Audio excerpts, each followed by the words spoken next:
Mara nyingi tunafundisha vitu vya Biblia kama jinsi Biblia inavyosema kuhusu mambo ya imani na vitu vinginevyo. Sasa na kuna kingine ambacho Biblia inazungumza kuhusu kujiandaa, kijana kuweza kujiandaa katika maisha yake ya baadaye, jinsi atakavyoendelea kuishi katika dunia hii. Mnajua kwamba ninyi tumezaliwa sote, na hivi tumezaliwa sote, tumekuwa vijana, tukakuwa, tukaoa, wengine wakaolewa, tukawa mpaka tunakuwa wazee, sio? Na nyinyi ndio njia ambayo mnapitia. Nafikiri kwamba mlizaliwa hivi, umekuwa na miaka 10 na ngapi, 20, mshafikisha wamoja hivi, kwa mnakuwa, inafika wakati wa kuanza kuandaa maisha yenu ya baadaye. Ni vizuri muyafahamu hayo mapema, jinsi ya kuweza kujiandaa, kwa sababu kuna vijana wengi wamejiandaa vibaya. Baada ya kujiandaa vibaya, maisha yao yote ya baadaye yakaharibika. Ndio maana sasa kile ambacho tumekiandaa leo ndiyo, ingawa mko vijana walika mbalimbali, yani miaka mbalimbali, na kuna wengine wadogo hapa kama miaka 10 hivi, 11 na 2 na 3 na 4, basi na 5 na 6 hadi kuendelea. Sasa nafikiri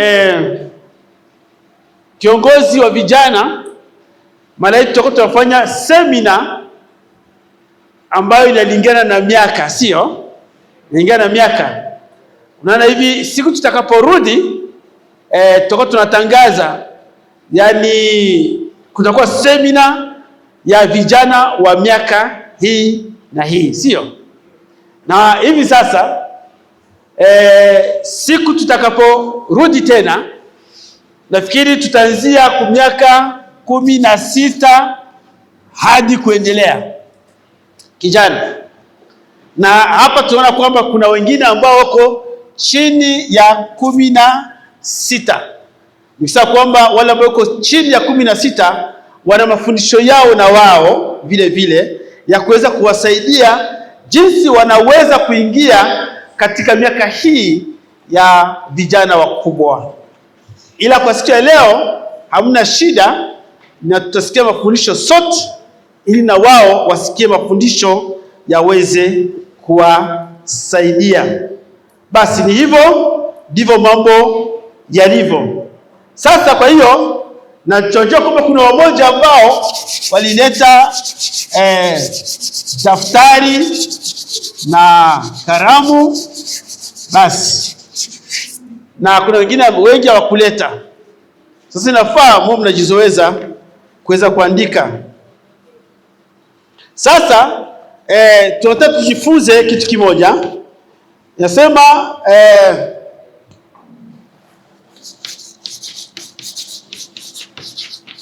kanuni za maandalizi.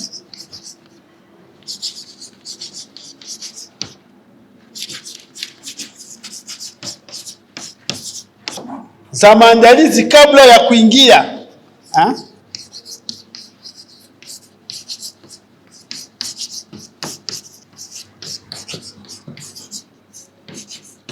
ya kuingia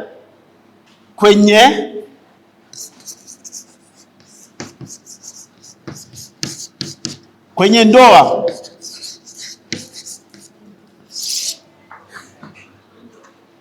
Jicho kitu ambacho tunataka tujifunze kanuni za maandalizi kabla ya kuingia kwenye ndoa.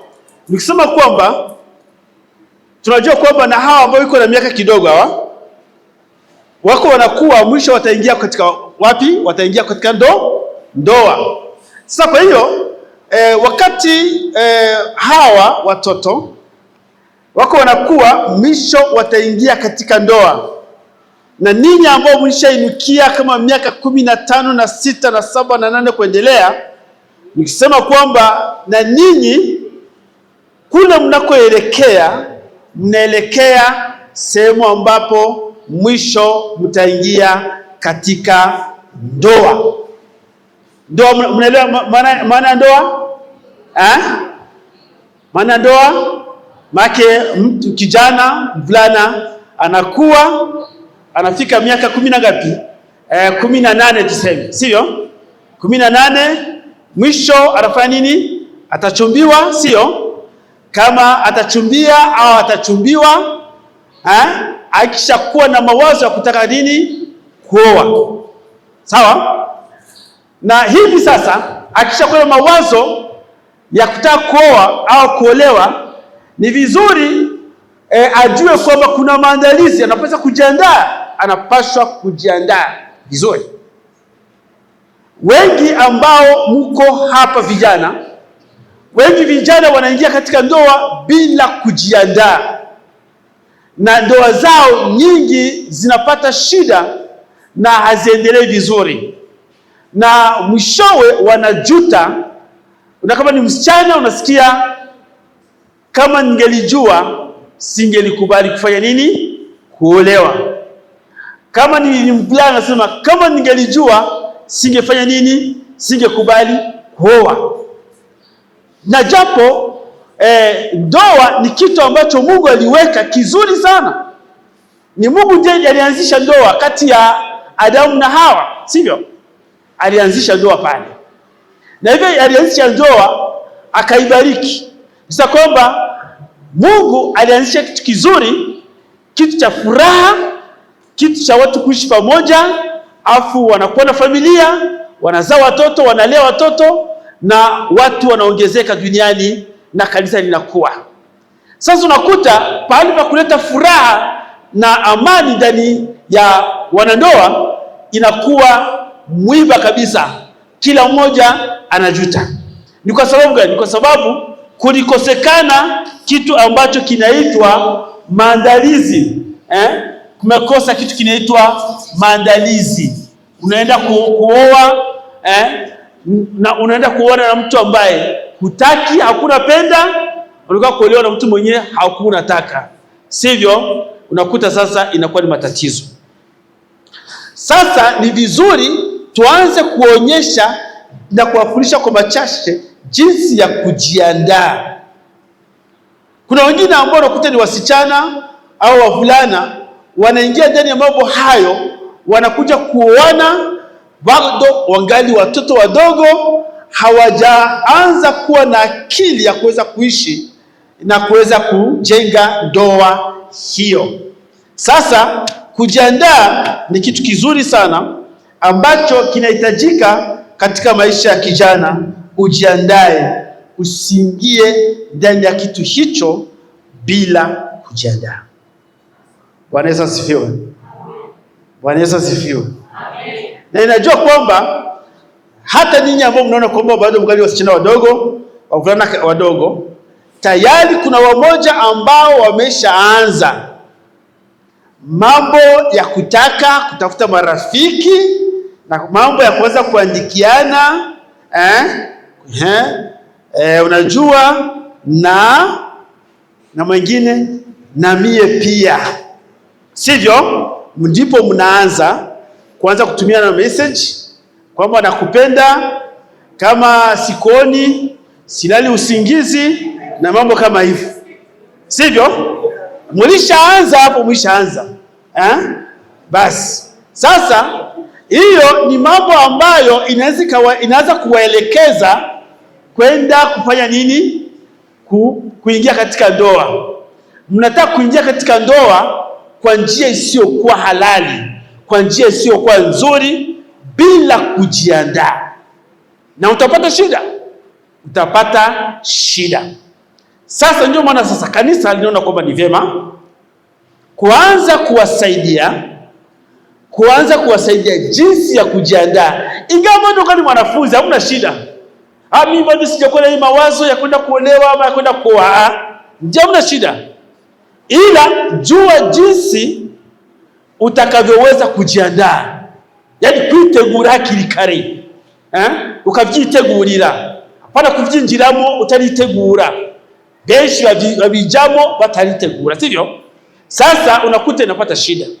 Sasa ingawa bado ungali mwanafunzi, ndio usiingie katika mambo ya kupendana huku na kule kabla hujamaliza masomo. Hapana.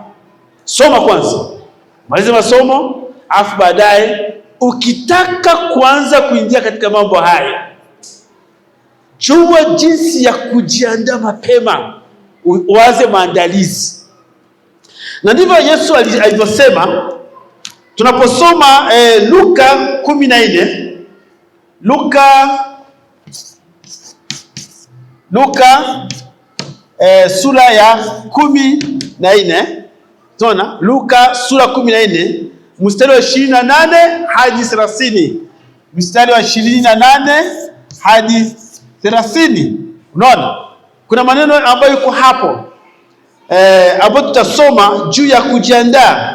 Hata Yesu alisema na akaonyesha wazi kwamba ni vizuri mtu kabla ya kufanya mpango fulani, ni vizuri kwanza ajiandae. Basi Luka sura yake ya 14 mstari wa 28 hadi 30.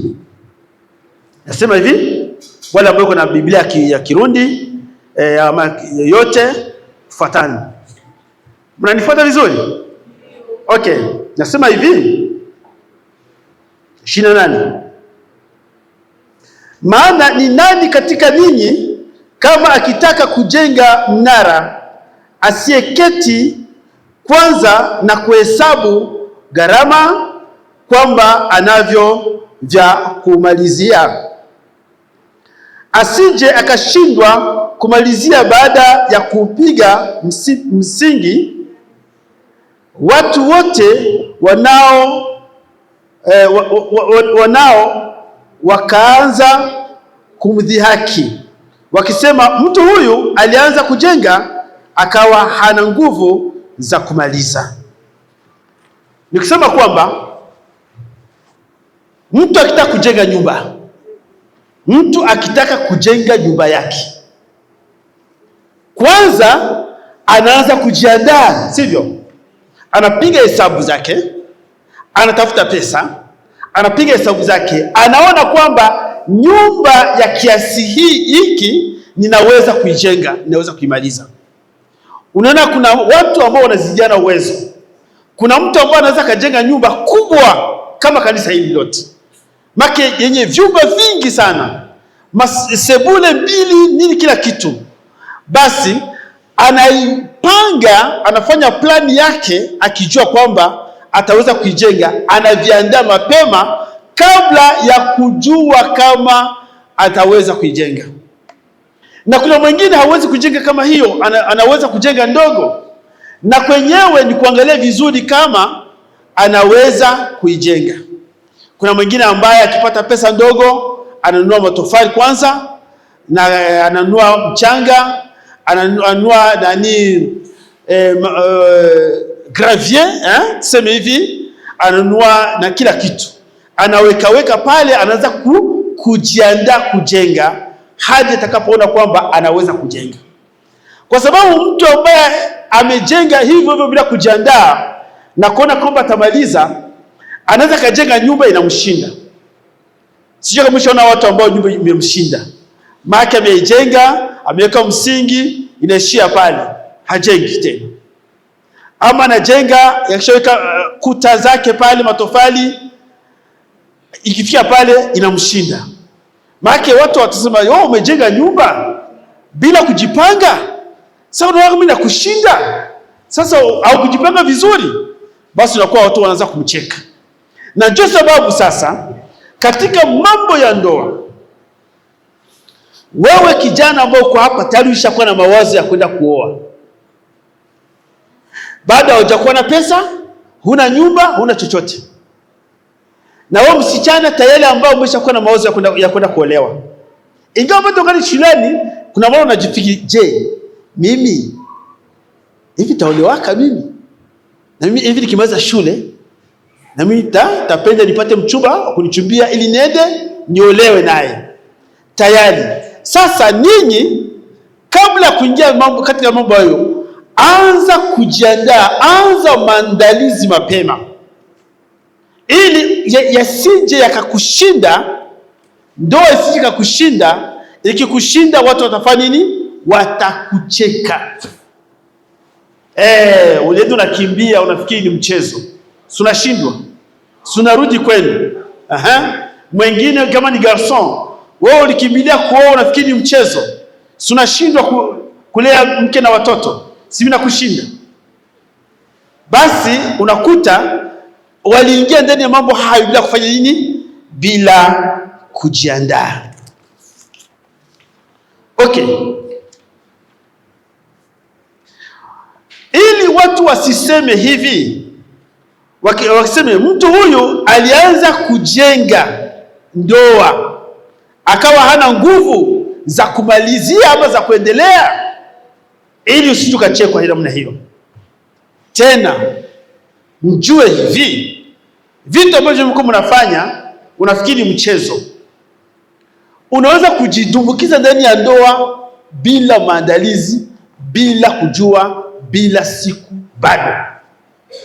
Na ukiingia ndani ya kitu hicho bila kujiandaa, utajuta kesho. Wewe unajua tu ni mambo ya kupendana tu, niko na girlfriend wangu, boyfriend wangu, ya hivyo. Baki ni mchezo tu ya kishule tu, ya mjini tu. Unaweza kujikuta tayari unaingia ndani ya ndoa ambayo haukutarajia. Au unajikuta tayari unapata mtoto bila kutarajia. Najua hii niko nasema hivi, mnajua kwamba yapo, sivyo? Yapo, na mwisha yaona mkartie jinsi watu wanahangaika. Usione hawa wanawake ambao kila mara unawakuta wako na base ya nini? Ya muhogo na nini tena? Na nini? Base ya muhogo na nini? Na karanga, sivyo? Anaenda na tembeza na nini mgongoni? Mtoto mgongoni. Kuna wengine ambao hawana haiko pamoja na baba mtoto, yeye ndio anajikuta ameshaingia ndani ameshatumbukia kulea mtoto ambaye amempata bila kutarajia, amempata bila mipango. Unakuta sasa inakuwa ni shida kwake. Sasa inakuwa ni vigumu kulea yule mtoto. Basi anahangaika kwa sababu haiko pamoja na mume wake. Na kuna wagarso wengine ambao wanaingia ndani ya mambo, akashtukia wanamletea mtoto. Naye bado ni mwanafunzi au bado yashamaliza au hana masomo, unakuta na vile vile anaanza kukimbia. Hana uwezo, hana nyumba, hana kitu gani, bado angai naishi nyumbani. Kiana huyo anatimuka, anakimbia. Anakimbia nini? Anakimbia mtoto ambaye amepata bila kutarajia. Kwa sababu waliingia katika mambo hayo bila maandalizi. Tunataka tuwasaidie sasa. Tuwasaidie, tunajua kwamba ninyi mko watoto ambao mko mnakuwa, tena kuna wengine ambao washakuwa na mawazo juu yake. Tena kuna wengine hapo tayari washakuwa na wachumba. Hamtuambii tu ile kwa mmoja washakuwa na wachumba hapo. Nani? Sema tu kuna shida. Kuna shida.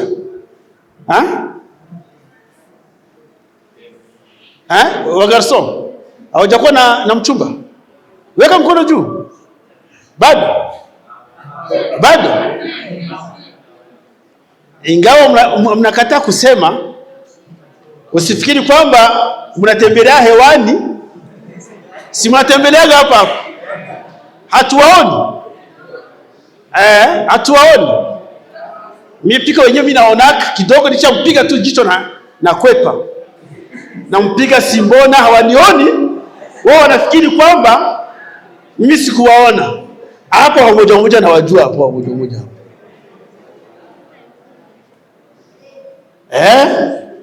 Na kuna wengine hapo wako mnaenda kujenga urafiki wa sana na wagarso ambao hawajaokoka na wafia ambao hawajaokoka.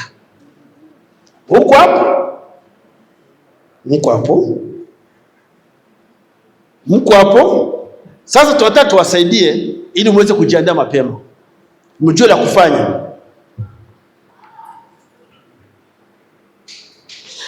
Kesho vikikushinda, utakuta watu wataanza kusema alijifanya ana uwezo wa kuchumbia, kumbe hana uwezo wa kuoa.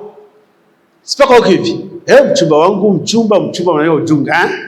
Ila kuoa, subiri kama ataoa. Mwaka gani? Mwaka 1, 2, 3. Sasa ni vipi? Make alijifanya ana uwezo wa kuchumbia, kumbe hana uwezo wa kuoa. Alijifanya anataka kuolewa, kumbe hana lolote. Kwa nini? Hakufuata kanuni ya nini?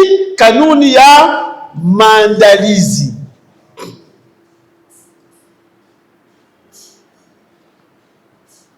Tuko pamoja? Bwana Yesu asifiwe. Niko na wakwaza, sio? Mwenye takwaza aweke mkono juu. Mwalimu unanikwaza hapo. Achia hapo, unaona unanisikia unanikwaza kabisa. Ila kitu ambacho tuwaambia ni kweli. Ninajua kwamba kuna mengine ambao mlishaona. Hata kwa marafiki zenu mlishaona hiyo mambo. Unaona? Na unakuta kesho kuna sikia fulani na fulani ni wachumba. Kila mara unaona wako pamoja. Wakitoka hapa kanisani wanasubiriana wao wawili. Wakitoka kuja kanisani wao wanachumbuka wako wawili. Ni wachumba kila kitu. Kesho mwaka moja eti vimekwisha. Waliingia ndani ya mambo hayo bila kufanya nini? Bila maandalizi, bila kujiandaa. Wanaingia ovyo ovyo tu.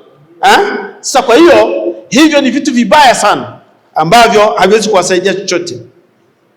Kanuni ya kwanza ambayo unastahili kufuata kusema uweze kujiandaa, chimbuko la ndoa halianzi kwenye ndoa, linaanzia kwenye ujana. Chimbuko la ndoa halianzi kwenye ndoa. Yaani mwanzo wa kuanza kujifikiri kuoa au kuolewa havianzi wakati wa ndoa, wakati ushakuwa ndani ya nyumba. Maana chimbuko lake linaanzia wapi? Bado ungali kijana mdogo. Unaona? Siona kama huyu kijana mdogo huyu, hawa vijana wadogo hapa naona hapa, siona wao ni wadogo sana. Wewe simama pale, simama. Simama na wewe. Simama na wewe. Na wewe. Siona wao ni wadogo sana. Au unaona kama vitu vya kwa viko mbali sana, sivyo? Kaya. Ila mawazo yawa ni mtoto mdogo. Maki bado kuna wakati anajifikiri, siku nitakuwa mkubwa na mimi nitakuwa garson mkubwa, nitakuwa baba siku nyingine. Nikishakuwa baba na mimi nitakuwa tafanya. Akiona wenyewe anafanya mariage kitafikia, na mimi siku nyingine nitafanya nini? Mariage. Make chimbuko la ndoa linaanza bado angali kijana ndani yake. Sivyo? Ndio binaanzia kule bado angali kijana. Na nyinyi katika hii miaka yenu, chimbuko la ndoa huanzia kwenye ujana wenu. Hivi ndio vinaanza kwanza. Mwanza kujifikiri, ukiona fie mwenzako mwenyewe alikuwa mbele yako kwa miaka, anafanya harusi, tunampigia vigeregere hapa, maana kila kitu hapa, anavaa zile nguo za ndoa, watu wampigia makofi. Najua wewe ndani yako sema jamani, na mimi sawa. Basi hapo chimbuko la ndoa linaanzia hapo, bado ungali kijana. Sasa halianzii katika ndoa, halianzii katika ndoa au ndani ya ndoa. Unapozungumzia ndoa haianzii kwenye ndoa, au ndoa haianzii siku ile ya harusi. Ni makosa kufikiria kwamba ndoa inaanza siku ile ya harusi. Ndoa haianzi ile siku ya harusi. Ile siku ya harusi inakuja kutimia, ndoa tayari ishakuwa ndani ya mawazo yako. Tuko pamoja? Tayari ndoa ilishaanza ndani ya mawazo yako.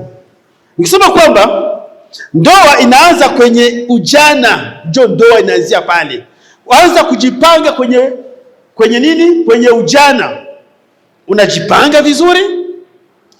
Baada ya kujipanga vizuri, sasa mimi siku nitaolewa. Nitakuwa hivi. Siwezi kuwa kama vile mama fulani. Siwezi kama vile baba fulani. Unaona wenyewe hivi naona kuta kila siku wanapigana kelele kila siku. Unasikia ni ngumi huko, fujo kila siku. Hamjaona hapo mkartie? Baba fulani na baba fulani ni ngumi za kila siku. Na wanaweza kutukanana sasa barabarani. Mkaone. Wengine muruone. Unaona mume na mke. Wale ambao wanaitana nini? Wapenzi. Kama sikoni, silali usingizi. Sasa inakuwa ya barabarani. Mkione. Mwingine nawe pia. Basi bianza kuchafuka. Hao hawakujiandaa mapema. Sasa kwa hiyo ndoa inaanzia ulivyokuwa kijana, ulijiandaa aje? Unajiandaa aje? Ulishije ndani ya ujana wako. Nikisema kwamba katika ujana wako ujue, ukijikamata hovyo, ukijishika vibaya katika ujana wako, tayari na ndoa yako maishani itakuwa mbaya. Unaona, itakuwa mbaya kabisa. Sasa wewe unajipanga vipi? Unafanyaje? Sasa mpaka kuingia kwenye ndoa inaanzia huko kwenye ujana. Maombi ya kumpata mume kutoka kwa Bwana, maombi ya kumpata mke kutoka kwa Bwana hayaanzii pale unapotaka kuolewa. Nikisema kwamba wewe mtoto ambao uko hapa, siona huyu mtoto huyu, naweza nikamwambia hivi, kwa sababu alishajua kwamba kusema mtu akisha kuwa kijana mkubwa atafanya nini? Mwisho atafanya nini? Ataoa. Mwisho fie ataolewa. Tukiwa hapa kanisani wanaonaga mariage hapa, sivyo? Na yeye tayari kwa na mawazo. Naweza kumwambia huyu mtoto kama ameokoka, anza kumuomba Mungu, namwambia Mungu, siku nitakuwa kijana, nikifika kwenye umri ya kuoa, unisaidie, unitafutie mke ambaye ameokoka. Aanze kuomba sasa. Na wao. Mwe sasa maombi njoo ikazani sasa, mwe mlishainukia. Najua kwamba ndani yenu hakuna wale ambao wameshaanza kuomba. Wale ambao wameshaanza kuomba, Mungu nisaidie. Hakuna. Semeni kweli. Bado mjaanza kumwomba Mungu. Hamjaanza kujiandaa? Basi hapo sasa ndoa zenu zitakuwa za hatari. Hamjaanza kujiandaa? Chimbuko halijaanza. Kama ulishaanza kujiandaa, nani mwenye ashaomba? Tayari ushaanza Ushaanza kuomba? Tayari? Kweli? Nani mwingine? Ndio. Nani mwingine? Wewe. Très bien. Na wengine kwa nyumba. Très bien. Sawa. Kuna ndoa ambazo, sikiliza, kuna ndoa ambazo mnaona mkartie, ndoa nzuri sana, wakati inajaa upendo ndani yake, ninajua kwamba umesha tamani cha kunipa ndoa kama hii, cha kunipa kama ndoa kama ya fulani. Sasa omba Mungu mapema. Kama hujaomba leo, kama bado hujaanza kuomba, wewe garçon boko hapo na wewe fia boko hapo, kama hujaanza kumshirikisha Mungu aingie katika mambo yako ya kesho, akuanze kukuandaa vizuri, naomba leo ukifika nyumbani pale, saa muda wako wa kuomba unafika, usilale bila kuombea hicho kitu. Na tena siku tutakutana hapa, nitauliza nani mwenye aliomba siku ile, alianza kuomba. Unasikia? Omba mapema. Juu kama umuombi Mungu mapema akusaidie, aanze kukuandalia mchumba wako ambaye ataweza kuwa mkeo ama mmeo wa kesho, nikisema kwamba ndoa itakuwa chafu tena itakusumbua sana. Sasa unapaswa kuanza kuomba kuhusu mke wako au mume wako kuanzia sasa, hata humjui. Hujui ni nani? Humjui yule atakayekuwa mke wako, humjui yule ambaye atakayekuwa mume wako, humjui. Labda atakuwa fulani mwenye yuko hapa au fulani mwenye yuko hapa, inawezekana, sivyo? Au ni fulani mwenye haiko hapa, au uzakuta ni mzungu, msichana mzungu au mvulana mzungu au mwarabu au mtu mwingine, hatumjui. Ila omba mapema, umwambie Mungu mapema, ingawa haumjui, lakini anza maandalizi yako sasa, hata hujakuwa na mawazo ya kuoa au kuolewa. Anza maandalizi mapema. Sasa mwa garçon, kuna upata kafranga, tuvitumbula, tumikatekate, tuma biskuti tunakula sale mtoto. Hapana. Anza kujiandaa mapema. Unapata pesa, hapana kuharibu pesa. Anza kuweka fasi moja. Uwe na kakonte sehemu fulani. Unaweka pesa kidogo, labda kusaidia kesho. Sawa? Para kadogo tu. Baki unakula tubitu, tunakuta mtiko anakula lungo hindi ujiani. Kwa. Make pesa yote anamaliza. Sio jibakula mwindila. Kama unataka kununua nini, unaweza kununua ile pesa hiyo unatumia. Ila pesa zote zisishie huko. Kama utakuwa na stile zako za kawaida sawa, ila usifikiri kwamba maisha ni kununua manguo mastile tu. Ujue kesho utakuwa na maisha mengine. Sio? Unaanza kujiandaa mapema. Ila unakuta wewe bado haujaanza kujiandaa, juu unaanza kutia mapenzi na watu, nakupenda nini, tupendane, wewe kwako haujaanza hata kujiandaa. Na yeye huyo mwingine anambia tupendane, anaanza demande zake. Na wewe ule ufuranga mwenyewe unapata, unamsukumia yeye, anaumaliza wote. Kesho uchumba unawashinda, kesho vinaisha. Na kwa ni matatizo. Anza kujiandaa mapema.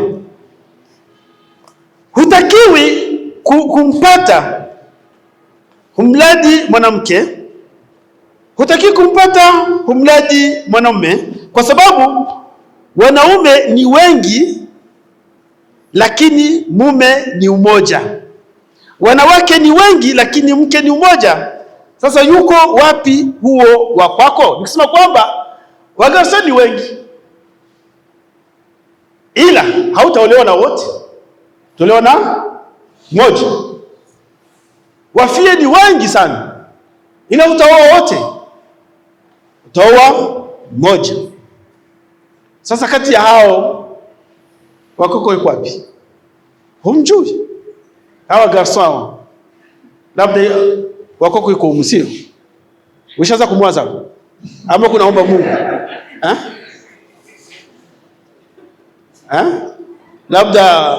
labda ushaomba Mungu, uniangalie pale hapa kanisani, sivyo? Inawezekana au garson ama fie naye Mungu hapa. Ila sasa tatizo, usimwoblige Mungu, acha Mungu akuchagulie. Ila pengine ukuta unamnaanza Mungu, nataka fulani, unaona fulani ule. Ile sasa hapo hakumshirikisha Mungu akuchagulie, ni wewe unamlazimisha Mungu akupatie nani fulani. Au unakuta garson, Mungu nataka ulifie fulani, anaitwa fulani. Hapana, omba Mungu mwenyewe, muulize Mungu na umwambie Mungu akuchagulie yeye mwenyewe, mambo yatakuwa mazuri sana. Okay, unaanza kumwandaa mapema. Anza hata kuombea watoto wako, kutaka jinsi watakavyokuwa ingali mapema, kwa sababu kanuni inasema chimbuko la ndoa halianzi kwenye ndoa, linaanzia kwenye ujana. Hata watoto wako bado hawajakuwa na watoto, anza kuwaombea Mungu, nahitaji watoto wangu ambao utakaonipa. Wao watoto wa namna hii, wao watoto ambao wameokoka, wao watoto ambao wanakutii, wao watoto ambao wanatii wazazi, wao watoto ambao watakuwa na elimu, wasome, wao watoto ambao wako na adabu. Anza kuwaombea juu unao watoto. Watoto unao magarson, watoto mnao. Wako wapi? Wangali tumboni, wapo. Na nyinyi wasichana, watoto mnao, mna wengi hapo tumboni, wapo. Anza kuwaombea mapema, anza kuombea kizazi chako mapema. Tena Mungu anasikia, ukianza kuombea kizazi chako mapema, Mungu anasikia na atakujibu kesho. Yaani maandalizi, kanuni za maandalizi.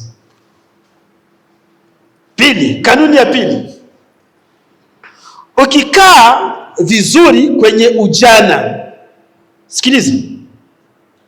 Hapo tunapenda kuwapigia kelele hapa kanisani, usawa wazee wanatubania nini sijui nini, wanatubania bania hapa sijui. Tunataka mkae vizuri katika ujana wenu, ndipo kesho, maisha ya kesho itakuwa mazuri zaidi. Ukikaa vizuri kwenye ujana, utakaa vizuri kwenye ndoa. Ukikaa vizuri kwenye ujana, utakaa vizuri kwenye ndoa. Ukikaa vibaya kwenye ndoa, utakaa vibaya kwenye ukikaa vibaya kwenye ujana, utakaa vibaya kwenye ndoa. Sasa kwamba yani kinyume chake ni nini?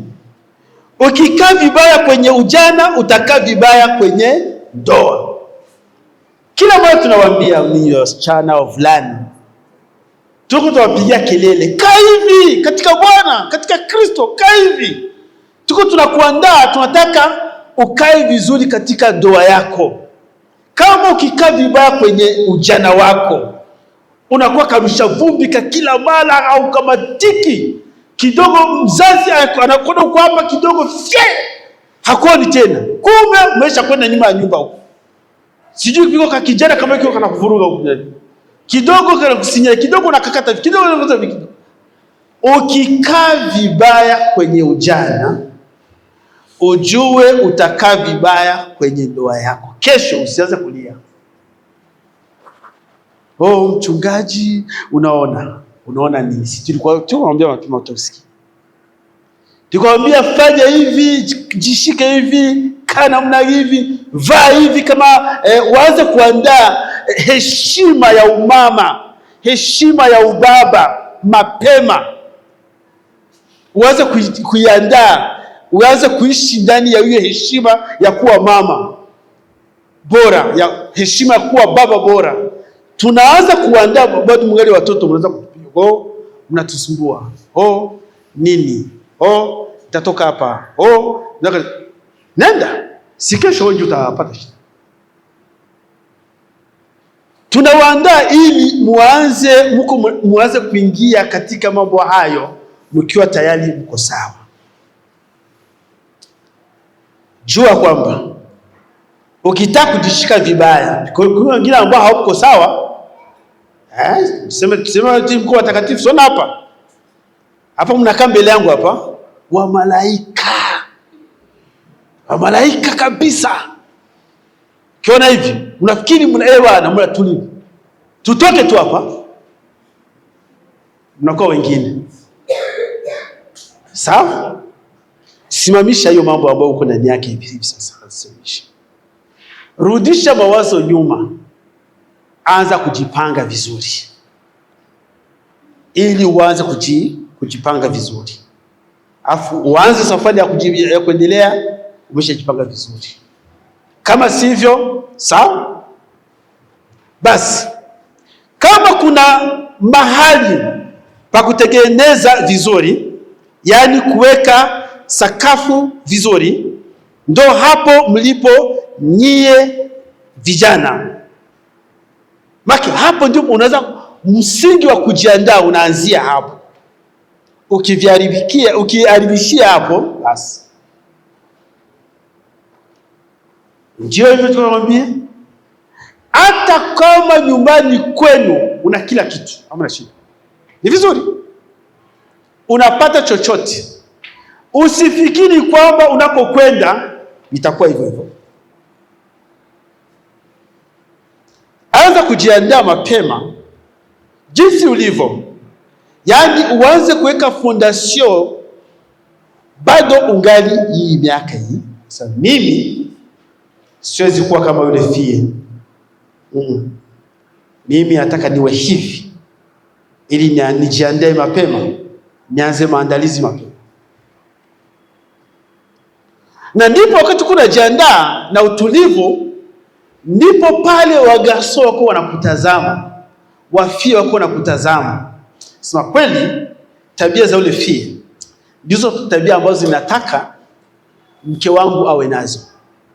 Tabia ya ule garson ndio ambayo ninataka mume wangu awe nayo. Nikisema kwamba ndivyo mambo yalivyo. Sasa ni vizuri mjue kwamba kesho usije ukajuta. Baadhi ya wazazi wengi wanajuta. Kwa nini? Nilielewa na hii. Kwa nini nilipata shida kama hii? Hiyo ni shida ambayo imekutokea.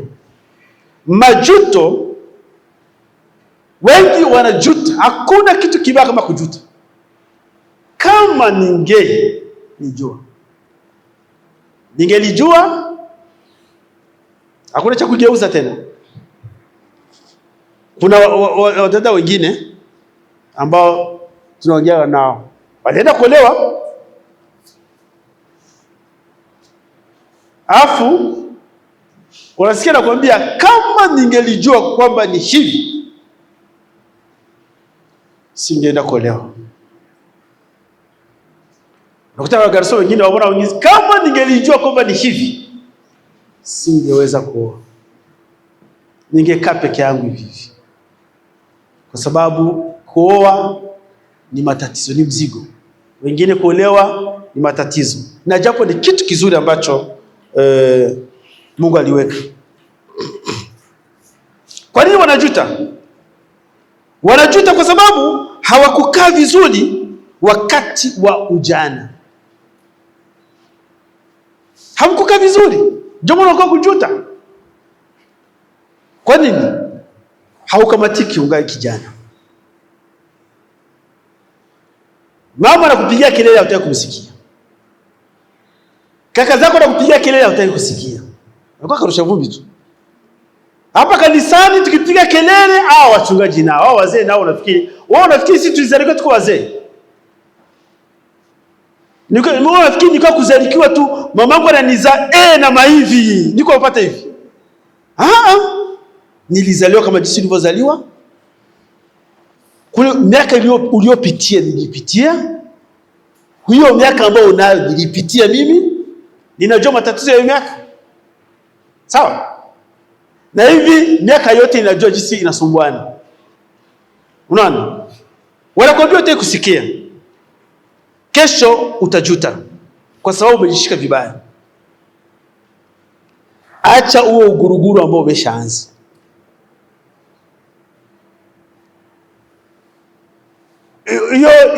Hayo mapenzi ambayo umeshaanza na hiyo fille na hiyo garçon haina mwelekeo hata umoja. Achana nayo mapema. Urudia kwanza nyuma kwanza, ujipange vizuri.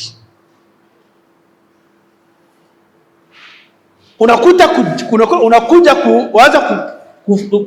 kuanza uchumba na mtu ambaye hana mawazo, hana mpangilio hata umoja. Uchumba huu utaishia wapi? Unaenda uishie wapi? Utazaa nini? Kizuri kibaya? Anza kujipanga mapema. Najua hivi siku hizi kabla ninyi wafina wa garçon, mnaanzaka tukitu bado mgali watoto wadogo. Angalia hujajipanga, ushaanza. Hafutakuta mwe wafie tayari mshakuwa na wakwako. Si niko nasema nikisema mnaanza kuinama chini. Ushakuwa naye. Hana mwelekeo wote.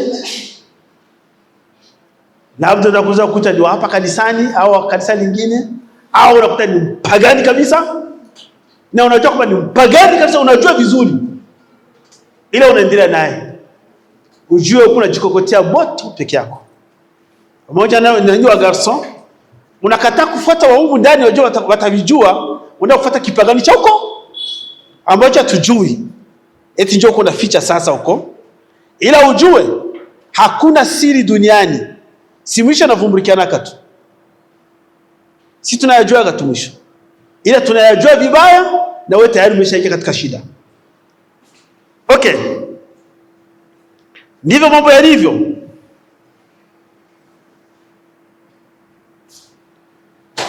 Sasa ni hivyo.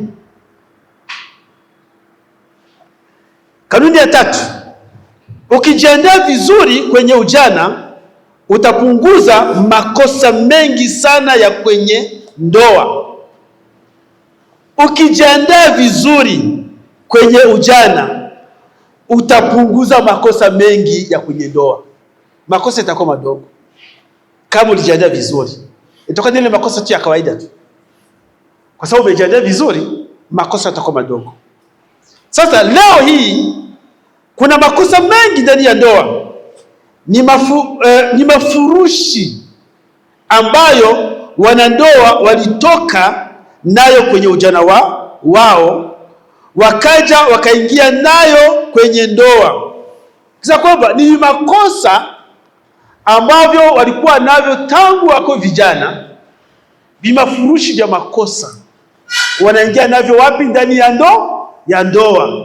Na kule ndani ya ndoa watakutana vifurushi vingine, vinakuwa vingi. Unakuta kama ni garçon. Maki katika ujana wake ana makosa mengi. Make alienda Aisha zini na wanawake wangapi? Aisha kontrole huyu, Aisha kontrole yule, Aisha bebisha mimba kule, ule mtoto Aisha mkana, Aisha fanya nini? Make hayo ni makosa ambayo yuko anakusanya hayo makosa yote. Akishaoa sasa, atenda kuoa mfie mwenyewe hamjui vizuri. Mimi bado ningali garçon, mimi bado ningali afu bia hivyo. Wewe ndio mwanamke wa kwanza bia hivyo. Kumbe ni wa 6, ni wa 7, ni wa 8. Maka jaza makosa. Maka hiyo mtoto anamficha huko. Nani? Afu alimficha huko, huyo Gafia akumbeba, na ndio Gafia alimsubiri akamkosa, kaenda kwa nafasi nyingine. Ile unakuta mtoto alibaki kwa bibi, kwa mama yake, kwa tate. Wewe unaenda kuolewa naye, napata kakiana. Kumbe unapata kabwana, kashaoa, kashakuwa na wanawake wengi. Mnakaa tu pale ndani mnaoana. Siku nyingine sasa uko kuona hodi, karibu ndani. Wanaingia, katoto kanaingia tu kapata hivi. Baba yupo? Baba yako nani? Si baba yangu fulani. Wamaka gani? Wewe mtoto wewe. Sio utakuleta baba yako. Kumbe ni baba yake wa kweli kweli. Ile ukiangalia kasura, takufanana. Sasa unakuta makosa ambayo mlifanya kule katika ujana, ile mafurushi yote mnaingiza ndani ya ndoa. Ndoa inaanza kufanya nini? Kuchafuka sasa. Alidanganya. Siku alinificha kila kitu. Ngoja msubiri. Atakutu chakuwa apata hivi. Shaviba. Akipiga tu hodi, hamkaribishi. Bwana useme. Sawa? Saa nyingine mnaanza sasa fujo. Uliniambia hivi na hivi. Kelele zijaanza. Fujo ndio inaweza kuharibika. Au fie ni hivyo na hivi. Sawa, nao si ndio wengine hao. Huko ameshakutana na wanaume wengi huko. Aisha kwa na makosa mengi. Alichumiana na fulani, wakaribishana huko. Akamwacha. Akaenda kwa fulani, mchumba wangu. Wakavurugana huko. Akamwacha. Kuna wengine ambao anabeba mimba, anaitoa. Ya kwanza, ya pili. Ya tatu anatoa mimba. Au amezaa, mtoto anaficha huko. Wewe gasoni ndio kwa fikiri unaona kafia, kumbe kamama kasiku nyingi. Mama mtoto. Kesho ukuta mtoto wake leo anakuja. Fujo zinaanza. Sasa ni hivyo ninyi watoto ambao tunawaambia kila siku. Jianza kujiandaa mapema. Kwa hiyo, kwa sababu waliingia na yale mafurushi kutoka kule yanawasumbua mpaka leo. Kwa hiyo ukijiandaa vizuri, basi ukiingia ndani ya ndoa, migogoro itakuwa michache. Kama unajiandaa vizuri, migogoro itakuwa michache. Inaweza kuwepo, lakini itakuwa michache yenye kutibika. Basi sasa tunataka mjiandae vizuri ili makosa yawe machache. Kanuni ya nne na mwisho. Ukichezea ujana wako na kuzalisha makosa mengi wakati wa ujana, utakuwa na majeraha mengi sana wakati wa ndoa. Kuna wengine aiwa tungali vijana bwana, mtuache. Maana uchezea ujana, sio? Kuna wengine hapa ndani yenu. Mnasema naambia wanaambia weki msichana. Faa vizuri. Mimi bado ningali kijana. Sawa. Jiachie wazi eti kwa sababu bado ungali kijana. Maana ujue uko unafanya nini? Uko unazalisha makosa mengi wakati wa ujana. Utakuwa na majeraha na vidonda vingi sana wakati wa ndoa. Ni hivyo sasa. Kama ulifanya makosa kabla hujaokoka, hivi umeshaokoka, tulia. Rekebisha mambo, tulia. Na kesho utajikuta unakuwa na ndoa nzuri sana yenye makosa machache. Acha kuzalisha makosa mengi ambayo yatakayokusumbua wakati wa ndoa. Hii tuliyaona. Si tuliokuwa tu wadogo hapo. hapa mwa kanisa hapa. So tunapazekea hapa. Wakati makani makosa ambayo tuliyafanya kabla tujaokoka. Ile wakati tuliokoka, tulitulia. Tukaanza kupanga vizuri, kujipanga vizuri. Na kuwa na kanuni za maandalizi. Kulikuwa wazee ambao walikuwa wanatufundisha ili tutulie, tupange mambo kila kitu. Ndio tukaanza kuombea ndoa zetu. Tukaanza kuombea watoto wetu mapema kabla tujakuwa nao. Mimi nilikuwa naomba. Naambia watoto wangu unipatie watoto. Tena unipatie watoto wengi. Hicho kitu watoto wengi. Si Mungu anipatie watoto wengi. Ninao. Maki unipatie mke ambaye ameshaokoka, ambaye tutaishi naye kwa amani. Alinipa naye. Nilimwomba kabla sijawa na mawazo. Sikuwa namjua. Hawa tu sikuwa nawajua. Na Mungu akanitendea kwa sababu tumetulia. Tumeanza kuandaa mapema.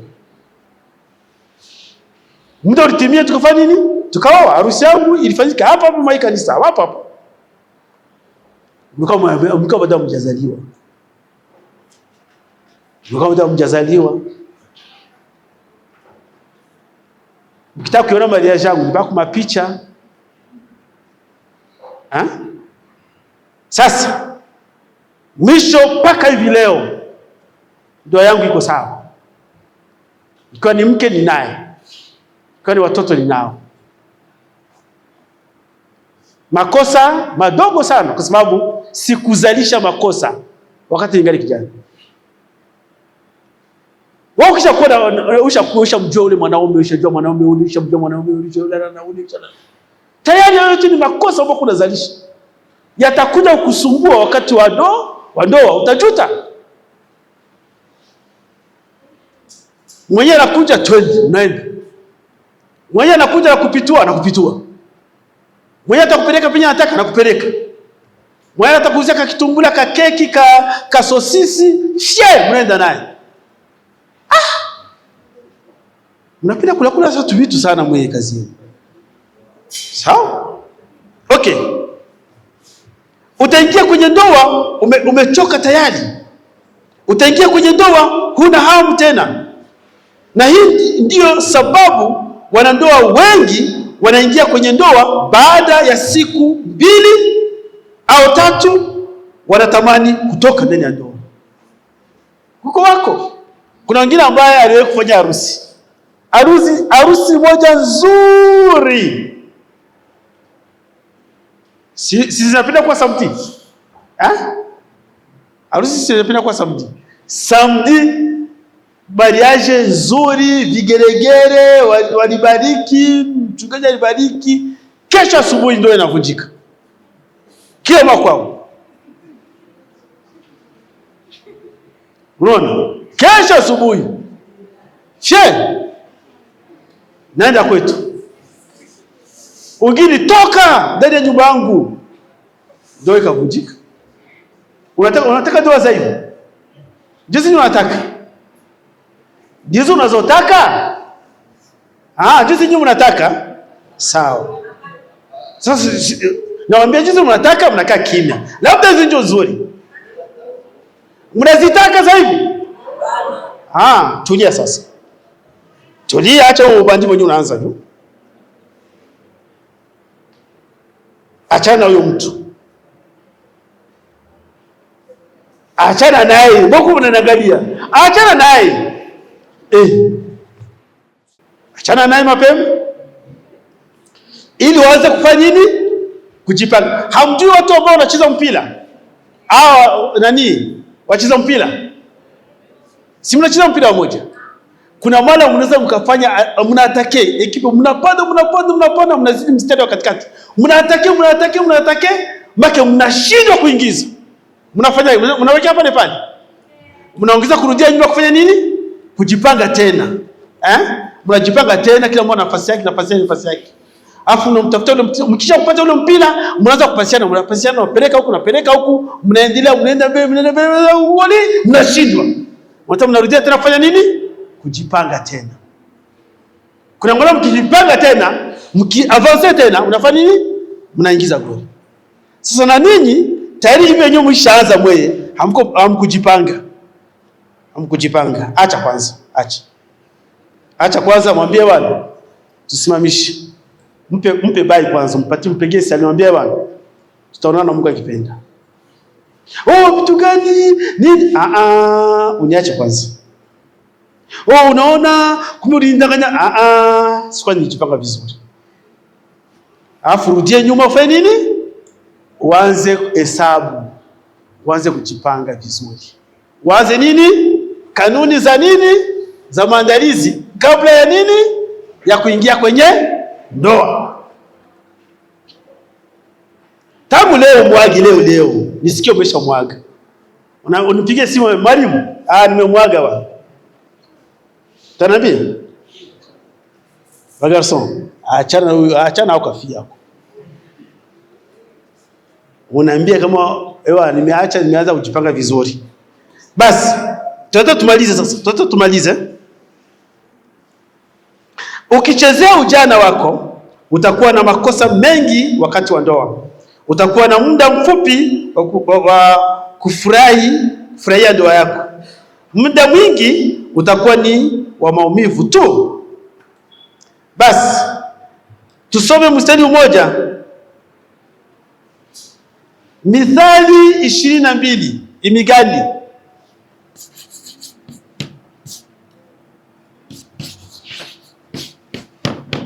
Yaani imigani 22 imigani kwa Kirundi. Kwa kweli imigani 22 mstari wa 8. Kwa Kirundi hapa ni imigani. Imigani 22 mstari wa 8.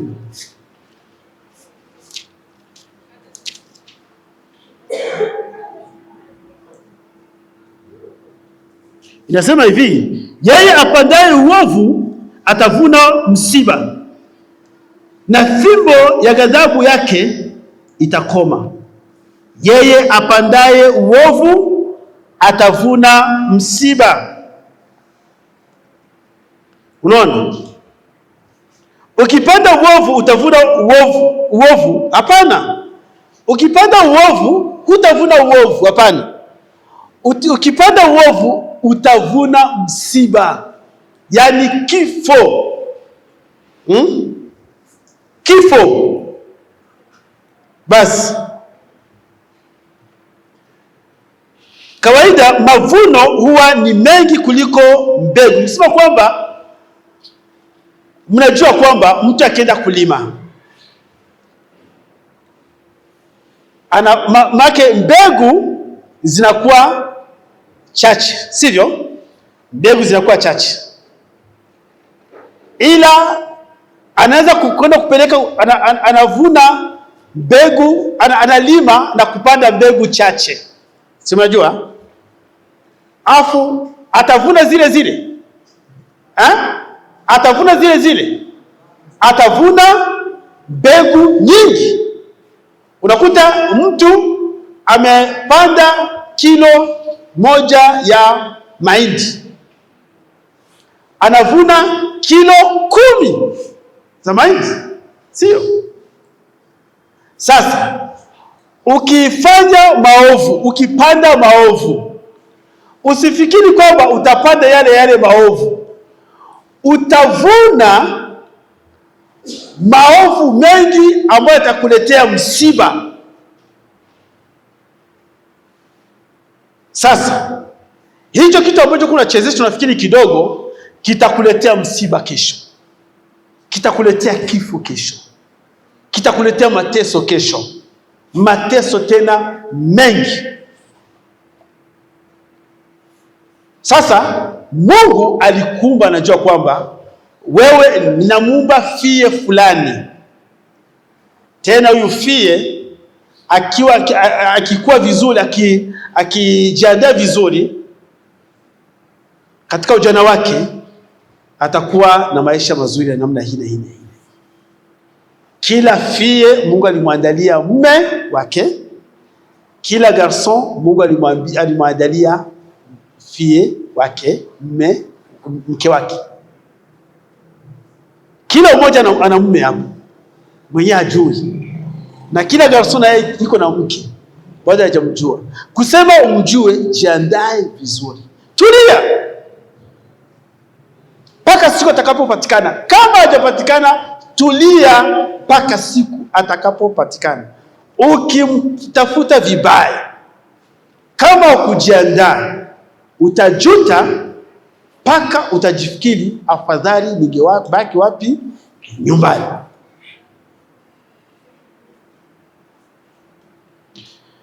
Kwa machache ni kama hayo. Hapa nilikuwa naanza kufanya nini? Tulikuwa tunaanza kuandaa vichwani ili mjue kanuni za maandalizi kabla ya kuingia kwenye ndoa. Mimi nafikiri kwamba ukiona sasa vile mwenyewe kwa ndoa yake unakuta iko nzuri sana, inapendeza, watoto wao wazuri, bibi mzuri, mke mzuri tu, anavaa vizuri, wanaishi vizuri. Wao unafikiri ni mchezo tu. Wale wamejipanga, wamejiandaa vizuri. Wao tu narukia unaenda kuolewa tu bila kujua ni vitu. Unafikiri kwamba ndoa yako itakuwa sababu ya fulani. Au unaenda kuvamia tu watu na wao watu ovyo na buru ndani ya nyumba, eti na wao unafikiri kama ndoa yako itakuwa sababu ya fulani. Hapana. Anza, acheni kwanza hiyo mambo ambayo unayo.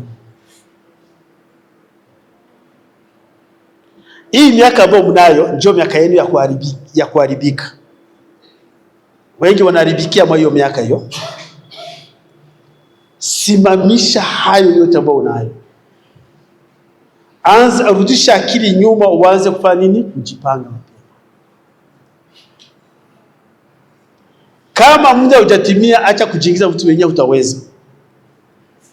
Visije kukokota, kukuletee matatizo mengine.